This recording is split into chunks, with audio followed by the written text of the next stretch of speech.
오늘 자항시험법을 빨리 해서 끝내고 그 다음에 추진기 설계를 얘기를 좀 했으면 하는데 아니면 추진기 설계를 좀 얘기할 수 있으면 하고 어차피 다음 시간에 하고 그 다음 시간에 그러니까 우리가 다다음 주 월요일이 중간고사 3인데 그 전에 10장까지는 끝내야 돼요. 그러면은 오늘 이거 하고 그다음에 내일 아니지 월요일 날에 10장을 하고 원래 다음 주 수요일이 추진기 설계 실습이라고 잡아놨는데 뭐 어차피 10장 내용에서 벗어나지 않거든요.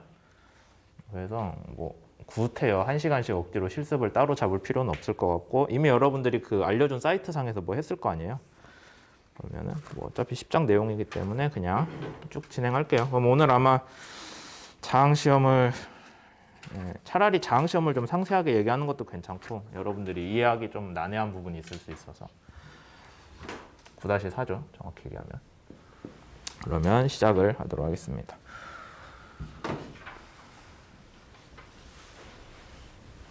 저번 시간에 했던 얘기들이 아마 여러분들이 제대로 이해가 안 된 상태로 저도 수업을 끝내가지고 그 부분 다시 얘기를 할게요. 이제 우리가 실제 배예요, 얘는. 실선이란 말 많이 씁니다.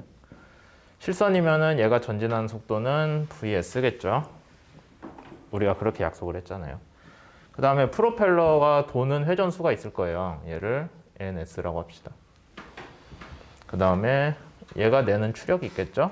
ts. 그 다음에 우리가 입력해 주는 게 qs.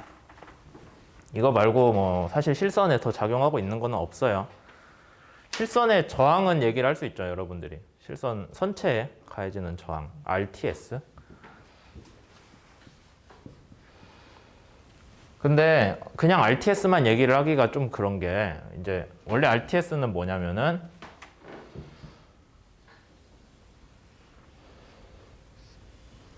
실선에서 프로펠러 없이 VS로 끌 때 여기에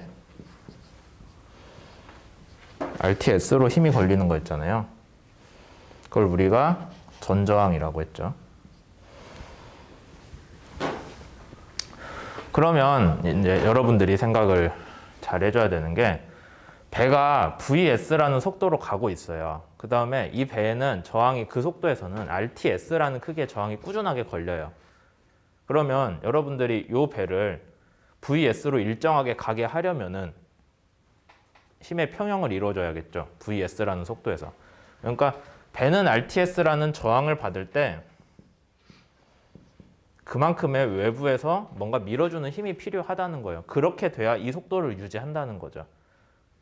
만약에 이제 여러분들이 이 배를 그냥 VS로 처음에 가게 탁 놓고 그 뒤에 손을 안 대잖아요. 그러면은 저항을 계속 받으니까 배가 느려지겠죠. 그러니까 외부에서 똑같은 힘으로 크기가 같은 뭔가 외부 힘이 들어가야 된다는 거예요. 선체만 놔두고 봤을 때. 뭐가 왔나? 딴 거구나. 이렇게 컨셉을 잡고 우리가 했던 게 4장에서 배운 저항 시험이 되는 거고요.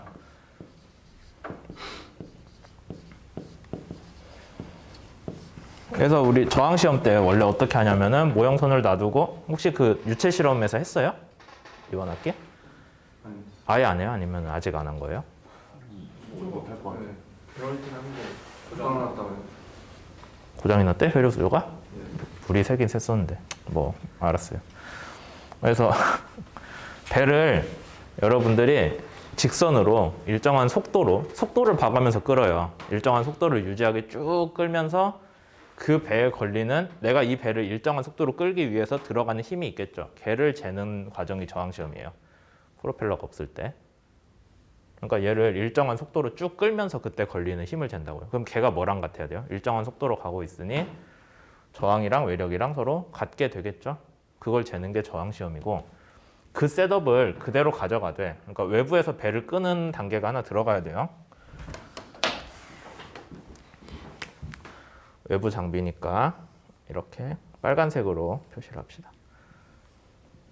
그러니까 외부에서 뭐가 내려와서 배를 끌고 가요. 그 끌고 가는 위치는 원래는 어떻게 정하냐면은 제가 그때 설명을 안 한 것 같은데 길이 방향 부력 중심에다가 그러니까 얘를 끌고 가는 포인트가 있을 거잖아요. 배를 연결을 해서 걔를 앞에를 질질 끌고 가는 게 아니라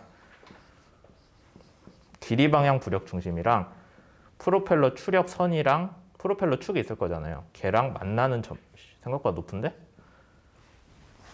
여기가 아니라 좀 위라는 거죠. 요 점이 만나는 점을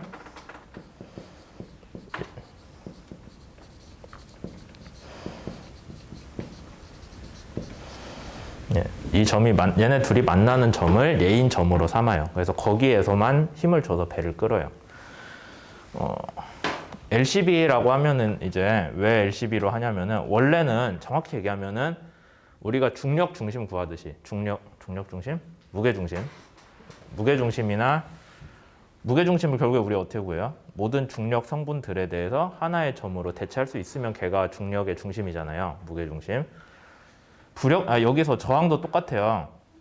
배 표면에 원래 가해지는 모든 압력이랑 뭐 마찰력이랑 그거에 합이 한 점으로 나타날 수 있으면은 걔가 저항의 중심이 되겠죠. 그렇겠죠? 한 점으로 나타낼 수 있다면은 그 점이 배 안에 어딘가 있을 텐데 문제는 우리가 그 점을 몰라요. 저항이 각각 어디에 얼마나 과해지는지도 모르고 전체 저항이나 재고 있는데 그 저항의 중심을 알 방법이 없잖아요. 그래서 그냥 사람들이 생각하기에 어쨌든 수면 아래 유체력이니까 그냥 부력이랑 같은 위치에서 가해지겠거니 해서 길이 방향 부력 중심을 끌게 돼요.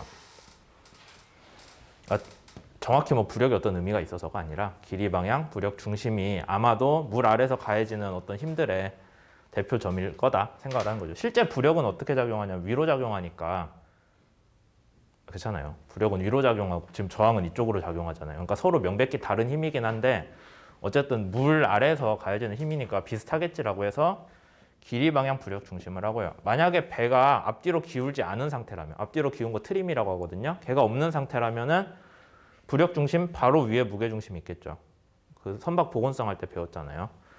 서로 같은 선상에 놓여야 배가 더 안 기울잖아요. 그러니까 사실 얘는 LC 길이 방향 그냥 CG랑 CB는 달라요. 그냥 무게중심하고 그냥 부력중심은 다른데 길이 방향으로는 부력중심이랑 무게중심이 같은 위치에 있어야 배가 앞뒤로 더 안 기울잖아요. 그러니까 LCG랑 같겠구나 라고 돼 있고 그 다음에 우리가 앞으로 끌고 가기 때문에 나중에는 프로펠러가 배를 앞으로 밀겠죠. 실제로는 그래야 되잖아요. 그러니까 프로펠러 추력선보다 위로 끌면은 프로펠러가 미는 것보다 배를 앞으로 기울게 하는 모멘트가 더 생길 거잖아요. 실제 배에 비교하자면. 그러니까 프로펠러 추력선이랑 LCB랑 만나는 점을 끌게 되어 있어요. 그럼 얘를 이제 끌면서 이 빨간색 그 그림이 배를 끄는 장비예요. 그럼 배를 앞으로 쭉 끌면서 거기에 걸리는 힘을 재는 게 저항 시험인데 이거 뭐 얘기했었죠? 그래서 얘를 해서 우리가 뭘 구해요? CTM을 구해서 CTS까지 구하는 게 저항 시험의 목표고 여기서 조금 더 이제 사람들이 생각을 한 게 그러면 프로펠러를 달고 뭔가 하면은 실제 배에서 이제 추진 성능을 확인할 수 있겠구나라는 거 생각할 수 있죠. 그게 저항 시험이 됩니다.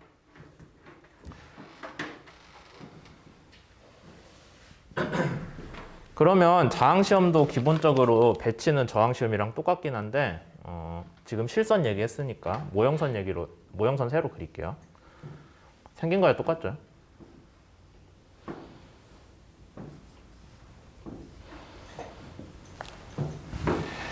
모형선 회전수는 얼마로 나와요? M이라고 우리가 쓰면 되고 토크는 QM 추력은 TM 이렇게 되어 있는데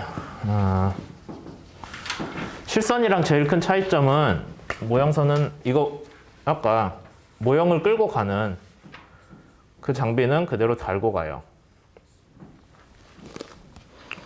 그 이유는 뒤에서 설명을 할게요.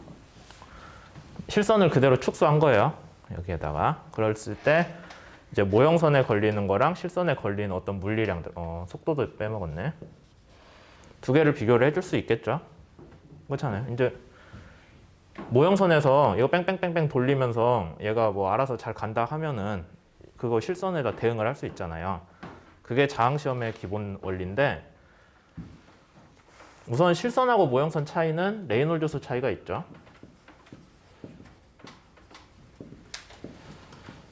그거는 조금 뒤에서 생각하기로 하고 레이놀드 수 차이가 없는 이상적인 모형 실험을 여러분들이 설계를 했다면은 만약에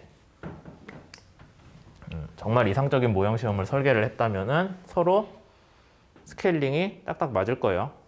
다만 문제는 우리가 지금 프루드 수나 레이놀드 수가 서로 안 맞으니까 얘를 어떻게 해야 되냐라는 생각이 들긴 하는데 뭐 그런 거 고려하지 말고 그냥 서로 완전히 잘 매칭이 되는 실험을 우리가 설계했다고 치게요.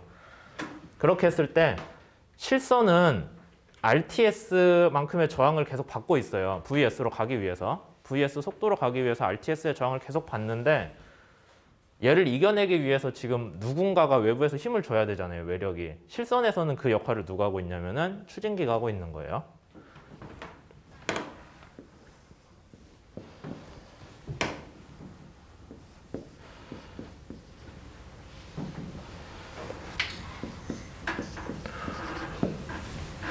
근데 딱 이렇게 쓰면 이거 말 돼요? 우리가 앞에서 내내 배웠던 게 이런 식으로 하거나 아니면은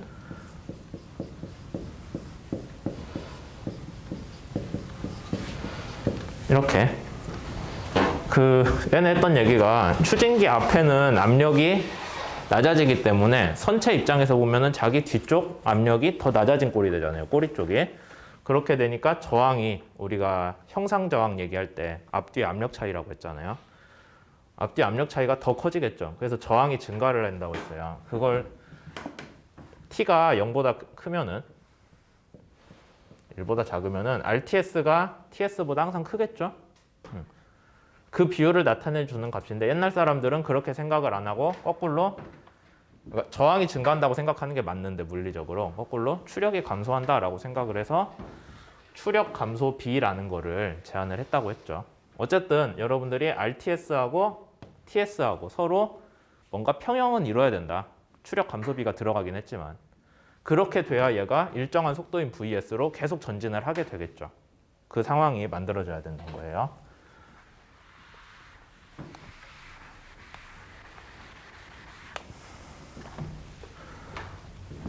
이 부분 이해됐죠? 네. 그럼 이제 모형선으로 돌아와서 모형선에서도 여러분들이 똑같은 걸 해줄 수가 있을 거예요. VM으로 일정하게 끌고 있으면서 일정하게 끌고 있다고 했어요, 제가. 그러면은 여기에서 뭔가 힘을 주겠죠. FT라고 합시다. 왜 자꾸 FD라고 하냐면은 프로펠러가 돌고 있기 때문에 추력을 주고 있잖아요. 얼마인지 모르지만. 걔랑 RTM이랑 서로 요 관계로 1대1 매칭이 되면 참 좋은데 그게 아니더라도 얘는 어쨌든 일정한 속도인 VM으로 가야 되잖아요. 만약에 프로펠러 회전수가 많이 낮아요. 그래서 저항 VM으로 전진을 하고 싶은데 일정한 속도로 배를 끌고 싶은데 모형선을 VM으로 끌고 싶은데 회전수가 낮아서 추력이 덜 나와요. 그러면 추력 대신에 외부에서 FD만큼 더 끌어줘야겠죠. 이해되세요? 그러니까 실제로 여기에서는 어떤 식으로 돼야 되냐면은 RTM은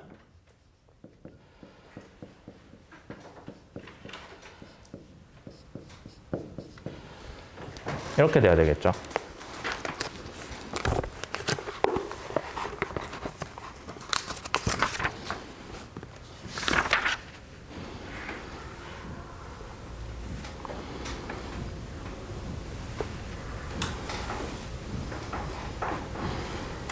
이게 근데 방향이 맞나?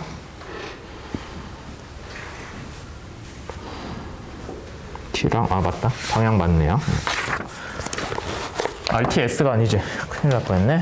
RTM이라고 쓰셔야겠죠. 우리 지금 모형 얘기하니까. 그러면 이 식을 놓고 여러분들이 가만히 생각을 해보시면은 그러면 언젠가 이 회전수 NM을 되게 잘 맞추면은 추력이랑 저항이랑만 서로 추력 감소비 영향 받지만 둘이 딱 같아질 때 있겠죠. 그러면 얘가 여기 내가 이 빨간색 장비를 통해서 배에다가 힘을 더 안 줘도 지가 알아서 이렇게 갈 거잖아요. VM이란 속도로. 그때는 우리가 여기에 재지는 힘이 FD라는 힘이 힘을 가하면서 그 힘 크기를 재요, 우리가. 그럼 그 힘 크기가 0이 되면은 얘가 0이 되면은 요 항만 남으니까 이거랑 같게 되겠죠. 그렇게 되는 점이 우리가 저항점이다라고 저번 시간에 설명을 좀 짧게 했었던 것 같아요. 그래서 결국에 저항점이란 말이 뭐냐라고 하면은 추력이랑 저항이랑 완전히 같을 수는 없어요. 추력 감소비라는 말 때문에. 다만 추력 감소비를 고려했을 때 저항이랑 추력이 서로 평형을 이루기 때문에 힘의 평형을 이뤄서 이 배가 가속이나 감속이 없이 외력이 합이 0이니까 가속이나 감속이 없이 일정한 속도로 가게 되는 그런 프로펠러 회전수를 우리가 저항점이라고 불러요. 어떤 VS의 저항점은 NS다라고 얘기를 하겠죠. 모형선도 똑같은 게 적용이 되는데 근데 모형선을 실험하는 입장에서는 그냥 모형선 아무것도 손 안 넣어놓고 네가 알아서 앞으로 쭉 가면서 이 속도 맞추는 회전수를 얘기해라고 하면은 그게 실험 세팅이 좀 어렵거든요. 그러니까 사람들이 이렇게 외부에서 모형선을 끄는 장비를 하나 달아놓고 일정한 속도로 끌어요. 이 장비가 모형선을 일정한 속도로 끌면서 프로펠러 회전수를 여러분들이 조절을 해줘요. 그래서 프로펠러 회전수를 조절하는 걸로 추력을 만지고요. 추력이 변할 때 얘랑 서로 평형을 이룬다면 T도 추력 감소비 고려해서 그 추력이랑 저항이랑 서로 평형을 이룬다면 내가 얘를 끌고 가는 것처럼 보이지만 언젠가는 FD가 0이 되는 날이 있겠죠. 그러겠죠? 그렇게 되는 데가 저항점이 되는 거예요. 그러니까 모형 실험이랑 실선이랑 차이는 외부에서 끌고 가면서 그 힘을 재는 애가 있냐 없냐라는 거죠. 그러니까 여러분들이 뭐 지금 누구는 자기가 돈 벌어서 살고 누구는 용돈 받아서 살고 있을 텐데 여러분들이 살면서 들어간 생활비가 있잖아요. 그다음에 여러분들이 버는 돈이 있겠죠. 집에서 오겠죠. 언젠가는 이제 집에서 오는 돈이 잘릴 때가 있잖아요.